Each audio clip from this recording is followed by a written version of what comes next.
Three-sided drawing, applause. Why do I always wake up? I know it hurts, but here I am again. It's not about age. It's about a small habit that's disrupting my nightly rhythm. It's not about breaking it. It's about changing it.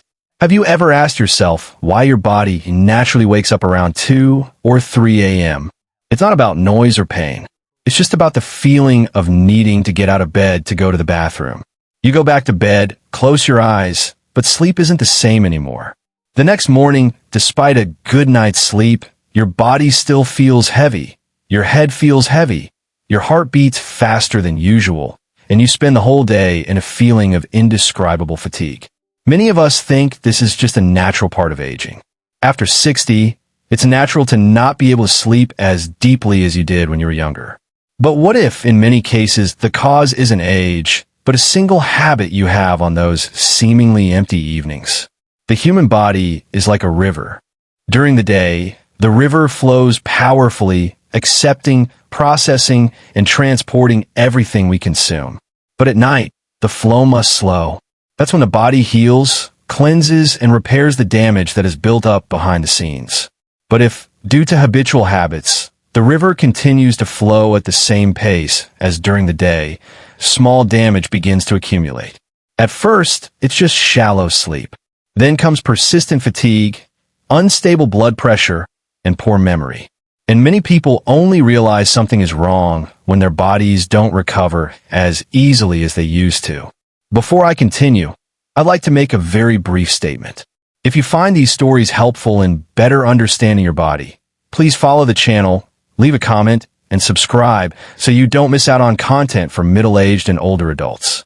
If you'd like a more in-depth analysis or have specific concerns, please leave a comment with the number 1. I always read every single line with great care. In today's post, we'll explore how one habit, drinking water in the evening, silently disrupts sleep after age 60, and how you can control it without medication or complicated methods. You might even realize that your body has never betrayed you, but was simply sending you signals in a very quiet way. My name is Choi Woo-jin. I'm a specialist with over 30 years of experience, currently working at a university hospital. Over the years, I've met many elderly patients who come to the hospital not because of a specific illness, but because of a familiar phrase, "Doctor, I can't sleep like I used to." At first, most people think this is inevitable. But as I spend a little more time listening, one commonality slowly emerges. Most of them had very similar evening habits, especially those tied to drinking water before bed. Some downed a full glass of water to avoid thirst. Others believed herbal tea helped them sleep better, and still others drank small amounts of water throughout the evening, believing it was good for their kidneys. All of these behaviors begin with good intentions. That's why almost no one considers that these behaviors can keep them awake throughout the night and prevent their brains from reaching deep sleep. I still vividly remember one elderly man named Kim Do-hyun. He woke up at least twice a night for 3 years. He had no pain, no fever, and all his tests were normal. The only thing he did every night without fail was to drink a large glass of water right before bed to avoid a dry mouth. When I explained that this habit could actually make him more tired, he shook his head and said, "I didn't know something so small could have such a big impact." As these stories continued, I realized the problem wasn't that our bodies had become weaker, but that we were still treating our bodies the same way we did when we were younger. After 60, our bodies no longer process water, hormones, and nerve signals the same way they used to. But few people explain these changes calmly and clearly. I don't want to make you anxious. Rather, I hope this will lighten your mind. Because once you understand the cause, even small adjustments can lead to deeper sleep, fewer nighttime awakenings, and a much more rested feeling in the morning. Many people ask me this question. You might ask, why am I having problems now, after drinking water my entire life? That's a perfectly valid question. And the answer lies not in a sudden breakdown of the body, but in physiological changes that quietly take place over time. When we were younger, our kidneys processed water quickly, our bladders withstood pressure, and our brains could easily return to deep sleep even after waking. But after 60, everything begins to work a little differently without us even realizing it. If you've nodded and pictured yourself up to this point, please continue to listen. It's not about changing your entire life. It's simply about giving your body its right to rest according to its natural rhythm. Frequent awakenings aren't destiny, but a signal. And as you begin to understand that signal, your body will begin to respond with quiet, deep rest and recovery. Perhaps you'll slowly regain that sense you haven't felt in a long time. Once you understand that frequent sleep disruption isn't simply due to age, the following question naturally arises in many people's minds. If there's no specific illness and all test results are normal, what exactly is changing in your body that causes such long and tiring nights after just a glass of water? This is precisely where we need to look at our bodies after 60 differently, more calmly, and more accurately. Many patients tell me they're confused. They don't drink alcohol, don't have coffee in the evening, and eat regularly. So why do they wake up in the middle of the night without drinking much water? The answer lies in physiological changes that occur gradually, quietly, and painlessly as we age. These changes have a noticeable impact on how the body processes water, especially at night. When you're young, your body is like a house with a flexible drainage system. At night, your kidneys receive a clear signal that it's time for rest. An important hormone called vasopressin, also known as antidiuretic hormone, is secreted in greater amounts as it gets darker. This hormone reduces the amount of urine produced by the kidneys and sends a message to the body to conserve water, helping us sleep for several hours straight. Therefore, young people often sleep deeply and without waking up even if they drink water at night. However, as time passes, and especially after age 60, the secretion of this hormone begins to decline. This doesn't mean the body is broken, but rather that it regulates itself differently. When vasopressin declines, the kidneys no longer receive the strong signal that night is rest time. As a result, even while we sleep, the kidneys continue to produce urine in a similar way as during the day. At the same time, they become more sensitive to light. They send signals to the brain even when the urine isn't as full as before, and even a small amount triggers the sensation that they need to wake up. The problem doesn't end with simply needing to go to the bathroom. Every time we wake up, even if it's only for a few minutes, our nervous system doesn't simply open its eyes and go back to sleep. When our bladder sends a signal, our brain transitions from a state of rest to an active state. Our heart rate rises slightly. Our blood pressure fluctuates, and, most importantly, we're pulled out of the deep sleep stage that our brain needs most. This deep sleep is essential for retrieving memories, regulating emotions, and repairing cells. As we age, it becomes much more difficult to return to deep sleep after waking up. So, even if we seem to spend plenty of time in bed, the actual quality of our sleep is significantly reduced. Many people worry about dehydration and say they drink water at night because they've heard that older people are more susceptible to dehydration. This is true during the day. Drinking enough water during the day is crucial. But night is a completely different story. Clear, diluted water passes quickly through the stomach and doesn't remain in the tissues for long, being sent directly to the kidneys for processing. While this isn't a problem for a young body, for those over 60, it's like knocking on the door of a house quietly undergoing renovations. Herbal teas are also often misunderstood. Many believe that chamomile, root tea, or other light herbal teas, because they're caffeine-free, help people sleep better. However, many herbal teas actually have mild diuretic properties. Drinking them in the evening can increase urine output, forcing the kidneys to work harder during what should be a restful period.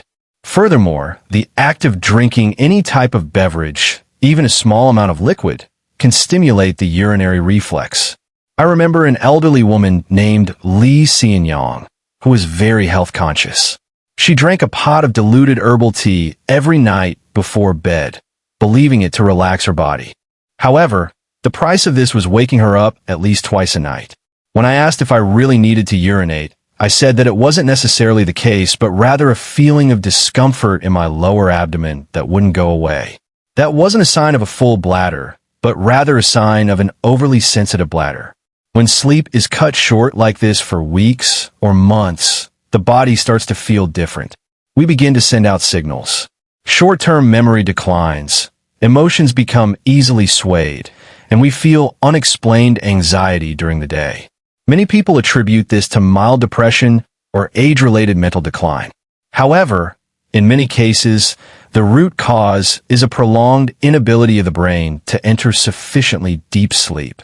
When we explain this to patients, the most common reaction is not fear, but relief. They realize that their bodies are not broken or irreversibly deteriorating. They're simply responding quite rationally to the signals we unconsciously send them each night. It's perfectly natural for our kidneys and bladder to wake us up each night when they receive the message that there's still work to do. The important thing to remember is that no one needs to completely cut out water at night. Excessive restriction can dry out the mouth, tense the body, and actually make sleep shallower. The question isn't whether or not to drink, but what, how much, and when to drink. Understanding this principle allows us to make gentler choices that respect our bodies, changing circadian rhythms after age 60. Frequent awakenings aren't a judgment call. They're a warning. And if we learn to listen to that warning, our bodies will soon respond with calm, depth, and a sense of lightness that many people thought they'd lost forever. Understanding why our bodies react differently to evening water after age 60 almost always leads to the next question. What should we drink in the evening, or is it best to avoid drinking anything at all? Many people conclude that to sleep well, they must endure thirst, which is how their bodies process water at night. But in reality, this approach is rarely sustainable. Dry mouths, sore throats, and inexplicable tensions in the body can easily lead to even shallower sleep. Your body doesn't want to be deprived of water. It just wants to receive the right types of fluids in the right amounts at night, in accordance with its circadian rhythm. The first thing I always explain to my patients is that the evening is not the best time for the body to process things that pass through it too quickly. Plain water, weak tea, or any other fast-moving beverage passes quickly through the stomach and is processed almost immediately by the kidneys. What your body needs at night is not this stimulation, but rather to stay in your tissues a little longer and send signals to your nervous system that calm and relax. It's important to convey comfort rather than stimulate the urinary reflex. One gentle and suitable option for many older adults is unsweetened warm almond milk. This isn't because it's trendy or well advertised. It's because its ingredients are well suited to your nighttime routine. Almond milk contains the mineral magnesium, which plays a crucial role in relaxing muscles and blood vessels and calming the nervous system. It also contains tryptophan, an amino acid necessary for the production of serotonin, which in turn is converted into melatonin, the natural sleep hormone. Drinking a small amount warmly can provide a feeling of well-being that spreads from within without causing bloating or stimulating the circadian rhythm. I remember an elderly person named Park Jong. For years, he would wake up every night around 3 a.m. without fail. He had no pain or significant anxiety, but his sleep was always interrupted. After replacing a glass of water with a small glass of warm almond milk in the evening, what surprised him most was not that he went to the bathroom less often, but that his body naturally slowed down when he lay down in bed. He said his stomach felt more relaxed, his breathing became more regular, and sleep came much more smoothly than before. For those who feel tense or restless in the evening, warm turmeric milk with a small amount of pepper may be another option. Turmeric contains curcumin, which helps to alleviate stress and lower cortisol levels in the evening. Cortisol is needed during the day, but if it remains high at night, it can keep the brain in a state of alertness. Warm milk provides a sense of familiarity and security, and turmeric helps to gradually reduce tension in the body. The pepper should be used sparingly to aid the absorption of curcumin, just enough to be non-irritating. The key here is not the recipe itself, but the overall signals your body receives. Drinking warm turmeric milk signals to your nervous system that it's time to let go. It signals that there's nothing more to be alert or to deal with. For those with mild joint pain or muscle tension in the evening, this option may also help reduce discomfort while lying down. Another drink that isn't often mentioned, but is very suitable for the elderly, is warm gelatin water or very thin bone broth with little seasoning. The key ingredient in this case is the amino acid glycine. Glycine has a calming effect on the central nervous system, gently lowering heart rate, reducing brain overactivity, and helping you fall into a deep sleep without feeling heavy in the morning. Choosing the right evening drink for seniors, an elderly man named Choi Young-soo said he doesn't believe in new things, but bone broth has been a familiar food since childhood. After he started drinking a small amount of warm, very thin bone broth instead of water in the evening, he not only woke up less at night, but also noticed less stiffness in his joints in the morning. This wasn't a miracle, but the natural result of getting what the body needs when it needs it. No matter what you choose, I always emphasize that quantity is more important than quantity. For most people over 60, the appropriate amount for an evening drink is about 100 to 150 milliliters. This is enough to send signals of relaxation and provide necessary nutrients, but not so much that it fills the body with a half-light. The way you drink is also important. Sit quietly, drink slowly, without rushing or letting tension or worry get in the way. Drinking in a calm state activates the parasympathetic nervous system, allowing the body to naturally transition into relaxation mode. Not everyone responds well to the same beverage. Some find milk more comfortable, while others feel more bloated. Some find bone broth more suitable, while others find almond milk more soothing. The key is to observe your body's reactions over several consecutive days, rather than expecting overnight results. Your aging body needs time to trust that night is a safe and quiet time again. By choosing the right beverage in the right amount and in the right way, nighttime gradually becomes a time of rest, not a time to worry about waking up. It's time for a gentle transition, allowing your body to slow down, and deep sleep will have a chance to return naturally, without having to force it or rely on medication. Even if you've chosen the right drink for your body in the evening, there's another important factor that determines whether your sleep actually improves: how you drink it. Many people are disappointed that they still wake up at night, even though they've changed their drink, but kept their time and method of drinking the same. At this age, the body reacts very honestly.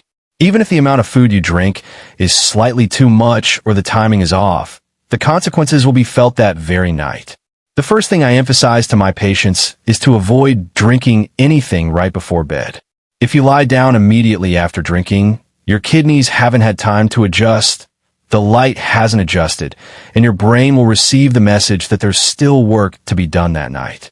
This makes it difficult for your nervous system to fully transition into a state of rest. The best time to drink an evening beverage is usually about an hour to an hour and a half before bedtime. This gives your body enough time to absorb fluid, distribute it to your tissues, and eliminate any excess before bedtime. Don't rush after drinking. Give yourself a short transition period. A brisk walk around the house, brush your teeth and face, or simply sit still for a few minutes are all good options. Before bed, even if you don't really need to urinate, make another trip to the bathroom. This isn't about holding it in or forcing it. It's about emptying your bladder as much as possible before your body rests. Many people skip this small step and wake up with only a small amount of urine remaining in their bladder. Be realistic about how much you drink. Evening isn't a time to replenish fluids. For most people over 60, about 100 to 150 milliliters is sufficient. This amount is less than a standard cup. This number surprises many, as we've long believed that drinking more water is better. However, at night, more is more. The body doesn't need more, it just wants the right amount. How you drink also makes a big difference. Drinking slowly and in small sips while relaxed activates the parasympathetic nervous system, which is responsible for rest and recovery. Conversely, drinking quickly while standing or while watching the news or worrying makes the body think it's still active. Many people notice a noticeable difference just by changing their drinking style. Over time, these small habits retrain the bladder. The bladder isn't a fixed organ. It learns through habit. When it receives the same rhythmic message every night, that night is quiet time, it gradually reduces the waking signals. Many of my patients report a noticeable decrease in middle-of-the-night wakings within a few weeks. I remember Mr. Han Jae-un, who was a sage. For nearly 10 years, he would wake up without fail at 2 a.m. every morning. He became so accustomed to it that he no longer looked forward to it, simply wishing he were less tired in the morning. We didn't make any major changes. We simply adjusted the type and amount of his evening drink, reduced its amount, and moved up the time of day. After about 3 weeks, he told me that some nights he slept until 5 a.m. without waking up.